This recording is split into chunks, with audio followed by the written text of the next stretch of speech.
Hello and welcome to the Fairhope Arts Crafts Festival, an annual celebration of creativity, community, and Southern hospitality. My name is Joe, and behind the camera is my beautiful wife Shelley, and today we invite you to take a closer look inside the tent.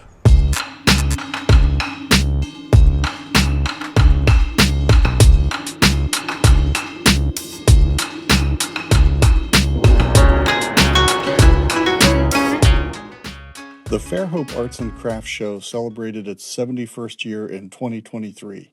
The event is located in the heart of downtown Fairhope, surrounded by museums, shops, and restaurants. The festival is just a half mile from several parks along the beautiful coast, as well as the Fairhope Municipal Pier, which adds to the appeal for tourists, locals, and me as a photographer. I did take a chance to go down to the coast and get some photos while I was there. The check-in process begins at the Welcome Center and is required before you're able to start setting up. At check-in, we were required to show proof of insurance and bring the unsigned registration form provided by the event. The Welcome Center is also where you can stop by each morning of the show to get a biscuit sandwich, fresh fruit, juice, coffee, and donuts generously provided by the event. Once the police have cleared the streets, even towing cars out of the event area, they give you an all clear to pull in and start setting up. Setup was a smooth process, but without much guidance as to where we should enter the festival site. Fortunately, the streets are wide and most other artists were as friendly as the city of Fairhope, so guidance wasn't necessarily needed. Setup didn't start until 6 p.m. and the sun set at 7, so it was dark by the time most people finished setting up. Our booth was considered a prime spot on the corner of De la Mare and Church Street.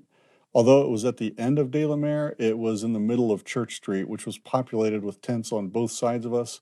We saw a strong amount of foot traffic and would be interested in the same location next year. The festival runs from Friday to Sunday, 10 to 5 each day. On Friday, the weather was beautiful and warm in the morning and early afternoon, but the event closed early at 1 p.m. due to the forecast of heavy rain and wind. Parking for artists and patrons was pretty much anywhere you could find it outside of the event site. We got there early enough each day that parking was pretty easy to find. In fact, we parked so close at one point that we could see our car if we just took a few steps outside the tent. Those background tents that are back to back in the middle of the road are part of the Fairhope Arts and Crafts Festival. I found out a few weeks before the event that a second unrelated art show is happening on the same dates, during the same hours, and in the same location, but is managed by the Eastern Shore Arts Center. That event is encompassed entirely on Section Street, butting up against the other event, with another 80 to 100 artists participating. Most people don't even know there are two events happening at the same time, and the most visible difference is that their tents are up against the curb instead of the middle of the road. On Section Street, the booths were set up in clusters of 4, giving every artist the advantage of having a corner booth, an excellent layout that I wish other events would also adopt. There was minimal storage space allotted for those tents, however, unless back-to-back artists agreed to share a sliver of space between the tents. I don't know of any booths in the event that had storage space outside their tent, but we did put 2 small tubs just outside our booth in the least obtrusive way we could find. The town itself lived up to its charming reputation, as it was incredibly supportive of the artists who participated. Each artist was assigned a local business to adopt them, and these businesses went above and beyond to make sure the artists had everything they needed for success. For instance, Jean's Beans, a local ice cream and coffee shop, graciously offered me access to their clean bathrooms and even suggested I bypass the customer line if I needed coffee.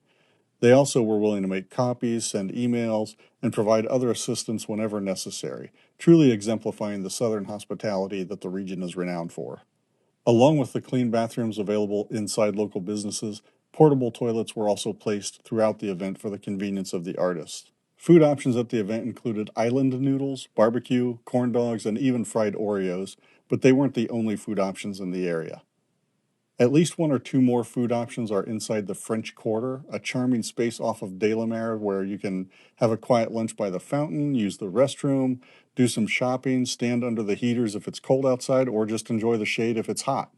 If you get a break from the event, definitely go check this area out. It's pretty cool. And say hello to the resident cat who has lived there for more than a decade. The organizers had all of the artist info beautifully placed on their website a few weeks before we got there, categorized by medium with all of our contact information.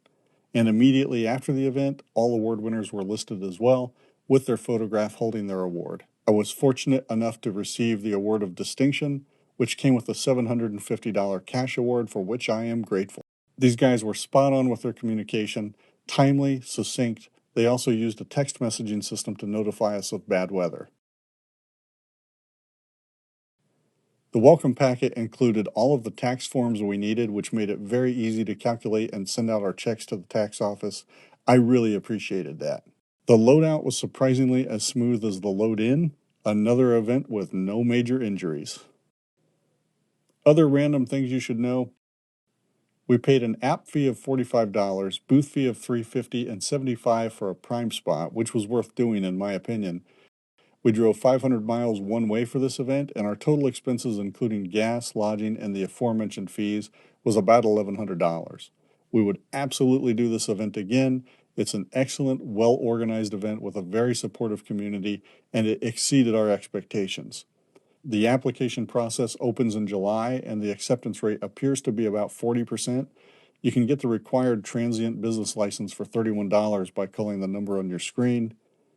My average sale was $85 this time around, with the lowest sale being $45 and the highest $550.